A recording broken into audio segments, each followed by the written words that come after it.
কুষ্টিয়ার কুমারখালীতে সার সরবরাহ ব্যবস্থাকে আরও সুসংগঠিত এবং কার্যকর করতে উপজেলা সার সাব ডিলার সমিতির পূর্ণাঙ্গ কমিটি গঠন করা হয়েছে। সোমবার দুপুরে ভালুকা চৌরঙ্গী ফাজিল ডিগ্রি মাদ্রাসা প্রাঙ্গণে আয়োজিত এক সভায় সর্বসম্মতিক্রমে এই কমিটি ঘোষণা করা হয়। বিস্তারিত দেখুন মোহাম্মদ মঞ্জুরুল ইসলামের প্রতিবেদনে। কুষ্টিয়ার কুমারখালী উপজেলায় সার বণ্টন ব্যবস্থায় শৃঙ্খলা এবং স্বচ্ছতা বজায় রাখতে উপজেলার সার সাব ডিলার সমিতির পূর্ণাঙ্গ কমিটি গঠন করা হয়েছে। গত সোমবার দুপুরে উপজেলার ভালুকা চৌরঙ্গী ফাজিল ডিগ্রি মাদ্রাসা প্রাঙ্গণে এক সভা অনুষ্ঠিত হয়, যেখানে উপজেলার সকল সার সাব ডিলারদের উপস্থিতিতে নতুন এই কমিটি ঘোষণা করা হয়।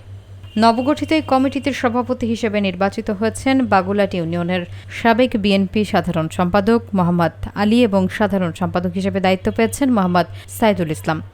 এছাড়া সিনিয়র সহসভাপতি পদে মোহাম্মদ আনসার আলী এবং সহসভাপতি হিসেবে মোহাম্মদ ফারুক আল আজমকে নির্বাচিত করা হয়েছে। কমিটির সাংগঠনিক সম্পাদকদের দায়িত্ব পেয়েছেন মোহাম্মদ কামাল হোসেন এবং সহসাংগঠনিক সম্পাদক হয়েছেন মোহাম্মদ শিহাবুদ্দিন। এছাড়াও বিভিন্ন ইউনিয়নের প্রতিনিধিগণকে সদস্য হিসেবে কমিটিতে অন্তর্ভুক্ত করা হয়েছে। বক্তারা তাদের বক্তব্যে উল্লেখ করেন, কৃষকদের স্বার্থ রক্ষা এবং সরকার নির্ধারিত মূল্যে সার সরবরাহ নিশ্চিত করতে এই সমিতি গুরুত্বপূর্ণ ভূমিকা পালন করবে। নবনির্বাচিত নেতৃবৃন্দ তাদের উপর অর্পিত দায়িত্ব, নিষ্ঠা এবং সততার সঙ্গে পালনের দৃঢ় অঙ্গীকার ব্যক্ত করেন। পরে নবগঠিত কমিটিকে অভিনন্দন জানিয়ে সদস্যদের মধ্যে এক সৌহার্দ্যপূর্ণ আলোচনা ও মতবিনিময় সভার মাধ্যমে অনুষ্ঠানের সমাপ্তি ঘটে। সবচাইতে আমাদের ক্ষতি করতেছে এই সহকারী কৃষি অফিসার ওই বিসিআইসি ডিলারের ওখানে বসে থাকিয়ে ওদের আত্মীয়-স্বজন একটা রিলেটিভ হয়েছে, এদের পরে অমুক দিনই সার দেবো, তারা ভিড় করে সারটার ওই কিছু দেওয়া আছে 500-700 ব্যাগের ভিতরে হয়তো 50-60টা দেওয়ার পরের দিন গেলে তোমরা এই কয়দিন নিচ্ছ না কেন। অর্থাৎ তাদের ওখান থেকে ওই কৃষি অফিসার তখন কৃষক দেখতেছে যে কৃষি অফিসার পয়সা তার তো সার শুরু হয়ে গেছে, আমরা আসতে দেরি করছে, কিন্তু অথচ তা না, এরা সাব ডিলারেরও দিচ্ছে না, কৃষকদেরও ঠিক মতন দিচ্ছে না, এরা অবৈধ যারা লাইসেন্সবিহীন ডিলার আছে তাদের কাছে ওই সারগুলো বিক্রি করে দিচ্ছে 1800 থেকে 1900 টাকা, মানে 400-500 টাকা ব্যাগে বেশি বিক্রি করছে। 2 বস্তা টিএসপি দিচ্ছে, এক বস্তা করে দিয়ে দিচ্ছে, এটা কিন্তু অথচ সাব ডিলার। তাহলে কি আমরা ওর কাছে আমরা ভিক্ষা চাচ্ছি নাকি? না, আমাদের পার্সন অনুযায়ী সম্মানের সাথে দিবি, এটাই তো আমাদের দাবি নাকি? আমাদের বরাদ্দ পাবো।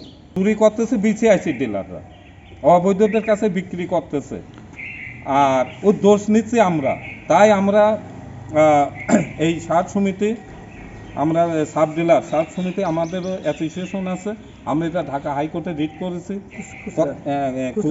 সাব ডিলার আমরা রিট করার পরে ওখান থেকে আমাদের ওটা বলবৎ রেখে দিয়েছে, আমরা আগে যেরকম ছিলাম ওই পজিশনেই থাকবো। তাহলে প্রতিটা ইউনিয়নে ওই সার ওয়ার্ডে সার বরাদ্দ পাবি, ডিও করতে পারবি, কোনো সারের সমস্যা থাকবে না। সরকারের কি এতে লস আছে?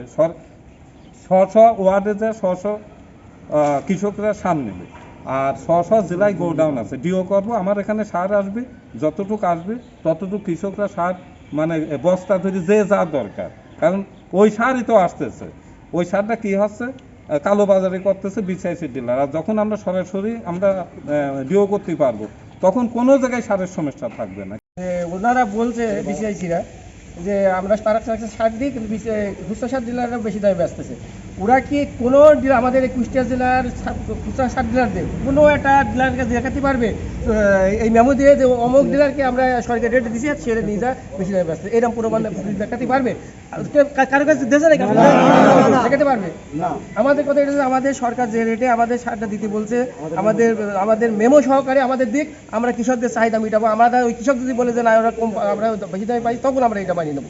আমাদের তো সারই দেয় না, বিসিআইসি আর আমাদের সারই তো দেয় না। যেহেতু বিসিআইসি ডিলাররা এই সারটা যতই পাক না কেন আমাদের জানায় না, আমাদের নলেজের বাইরে, আমাদের দেয়ও না। আমাদের দেয় ওই যে মূল্য 1 ব্যাগ 2 ব্যাগ এরকম করে হয়তো 1 মাসে দেয়, তাছাড়া দেয়ই না। এখন খালি ওরাই সিন্ডিকেট করছে এবং ওরাই নিজেরা কিছু বিক্রি করে বাইরে বিক্রি করে দেয়, এই হলো ওদের মূল কাহিনী।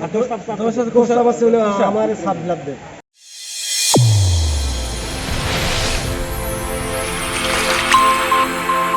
চ্যানেল A1 হৃদয় রেসপন্স।